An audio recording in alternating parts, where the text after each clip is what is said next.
मुआशी माहिर और 2 ब्यूरोक्रेट्स के नाम फाइनल कर लिए। आज वजीर आजम को पेश करूंगा।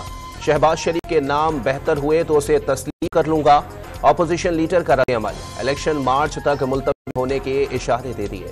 इत्तेहादी हुकूमत अलविदा, राज का आखिरी दिन। वजीर आजम आज कौमी असम्बली तहलील करने की समीज सदर आरिफ अलवी को भेजेंगे। वजीर आजम और अपोजिशन लीडर के दरमियान निगरान वजीर आजम के लिए मशावरत होगी। शाम तक नाम फाइनल हो जाएगा। वजीर आजम को कौमी असम्बली की कबल अज वक्त तहलील की समरी पर दस्तखत न होने का खदशा। सदर ने 48 घंटे में दस्तखत ना किए तो असम्बली अस खुद तहलील हो जाएगी। शहबाज शरीफ का डॉट न्यूज के प्रोग्राम लाइव विद आदिल शाहसी को इंटरव्यू। निगरान सेटअप लंबा चलेगा, लोगों की रालें टपकने लगी। निगरान वजीर आजम के लिए उम्मीदवारों की तादाद बहुत ज्यादा है। ख्वाजा आसिफ की गुफ्तगू।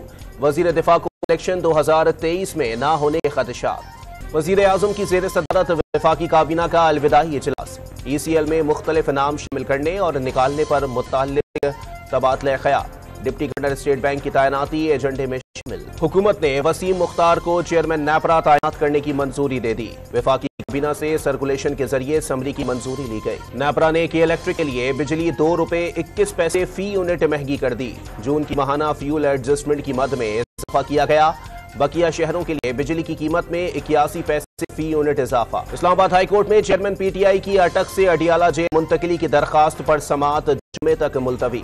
वफाक और पंजाब हुकूमत से जवाब तलब। रावलपिंडी में अटक जेल के अमले से हाथापाई पर चेयरमैन PTI के 2 वकला पर मुकदमा दर्ज।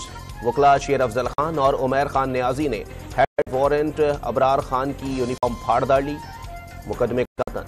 कील कत्ल केस में नामजदगी के खिलाफ चेयरमैन PTI की दरखास्त पर सुप्रीम कोर्ट में समाअत। वकील अमानुल्लाह कंदराई ने जजेस से तल्ख कलमी पर गैर मशरूत माफी मांग ली।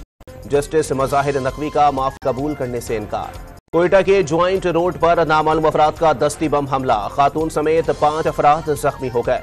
जख्मियों को सिविल अस्पताल मुंतकिल कर दिया गया। लाहौर के जनरल अस्पताल में घरेलू तशद्दुद का शिकार रिजवाना की प्लास्टिक सर्जरी जारी। सर की हड्डियों को कवर किया जाएगा। कमर और कंधे जख्मों को भी भरने की कोशिश। पाकिस्तान स्टॉक एक्सचेंज में तेजी का रुझान। 100 इंडेक्स 550 से जायद पॉइंट्स इजाफे के साथ 48,000 की सतह उबूर कर गया। इंटरबैंक मार्केट में डॉलर की कीमत में ₹1.41 की कमी, कदर ₹286.50 तक पहुंच गई। एशियन हॉकी चैंपियंस ट्रॉफी में आज पाकिस्तान और भारत टकराएंगे। कौमी हॉकी टीम मैच जीतने या ड्रॉ करने में कामयाब रही तो टॉप 4 में जगह बना लेगी। और एशिया कप और अफगानिस्तान के खिलाफ सीरीज के लिए पाकिस्तान टीम का ऐलान आज किया जाएगा। नए चीफ सिलेक्टर इमामुल हक लाहौर में टीम का ऐलान करेंगे।